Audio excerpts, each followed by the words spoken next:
রোববারের শেষ ১৬ ম্যাচে নরওয়ে নয়, বরং বেশি চাপে থাকবে ব্রাজিলই, এমনটাই মনে করেন কেতিল রেগডাল। ১৯৯৮ সালে ৫ বারের চ্যাম্পিয়ন ব্রাজিলের বিপক্ষে নরওয়ের ইতিহাসের অন্যতম সেরা জয়ে শেষ মুহূর্তের পেনাল্টি থেকে গোল করেছিলেন তিনি।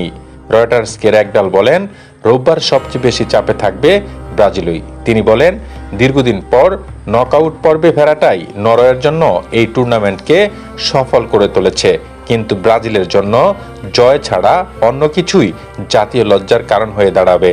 কাগজে কলমে এই লড়াই এক পেশেই মনে হয়। ৫ বারের বিশ্ব চ্যাম্পিয়ন ব্রাজিলের বিপরীতে ২৬ বছর পর নকআউটে ফেরা নরওয়ে। তবে এখন পর্যন্ত ৪ বার মুখোমুখি হয়ে একবারও নরওয়েকে হারাতে পারেনি ব্রাজিল। আর ১৯৯৮ সালের সেই ম্যাচটি এখনও নরওয়ে ফুটবল ইতিহাসের সবচেয়ে প্রিয় স্মৃতিগুলোর একটি। মার্সের স্থাদ ভেলোদ্রমে ১৯৯৮ সালে ৮৯ মিনিটে ঠান্ডা মাথায় পেনাল্টি থেকে গোল করেছিলেন রেগডাল, যা আগেই বাছাই নিশ্চিত করা ব্রাজিলকে ২-১ গোলে হারিয়ে নরওয়েকে নকআউট পর্বে পৌঁছে দিয়েছিল। তার বিশ্বাস, সেই ফলাফল আর নরওয়ের বিপক্ষে ব্রাজিলের এই না জেতার রেকর্ড এখনও প্রতিপক্ষের মনের কোথাও একটা জায়গায় রয়ে গেছে। তিনি বলেন, সেই ভয়টা সব সময় থেকে যাবে, এই আতঙ্ক যে তারা আবারও নরওয়ের কাছেই হোঁচট খেতে পারে। আর্লিং হালান্ড, মার্টিন ওডেগার্ড ও আন্তোনিও নুসাকে নিয়েও ঘোড়া নরওয়ের নতুন প্রজন্মের কাছে ১৯৯৮ সাল কোনো বোঝা নয়, বরং শুধু ইতিহাস বলে মনে করেন রেগডাল। তিনি বলেন, আমার মনে হয় না হালান্ড আর ওডেগার্ড ১৯৯৮ সালে নরওয়ের ব্রাজিলকে হারানোর কথা ভাবছে। নিজেদের ৫ বারের বিশ্ব চ্যাম্পিয়নদের সমকক্ষ মনে করার জন্য তাদের অতীতের ভূতের দরকার নেই।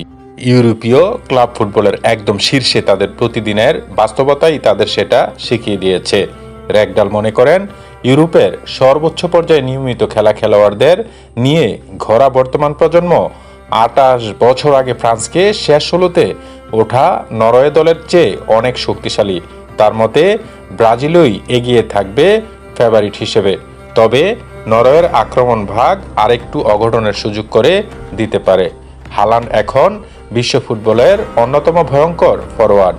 ওদিকে ওডেগার্ডের সৃজনশীলতা আর নুসার গতি ১৯৯৮ সালের সেই সুশৃঙ্খল পাল্টা আক্রমণ নির্ভর দলের চেয়ে সম্পূর্ণ আলাদা এক হুমকি তৈরি করেছে। বর্তমানে নরওয়ের শীর্ষ লিগের ক্লাব আলেসুন্দ এফকের কোচ এবং বিশ্বকাপ বিশ্লেষক হিসেবে কাজ করা রেগডাল স্টুডিও থেকেই দেখবেন তাকে জাতীয় নায়ক বানানো সেই ফলাফল আবার ফিরিয়ে আনার চেষ্টা করছে কিনা নরওয়ে। তার ভবিষ্যৎবাণী স্পষ্ট, নরওয়ে ২-১ গোলে জিতবে। ফুটবল ইতিহাস নিজেই ফিরে আসে, আসলে এটা প্রায়ই ঘটে।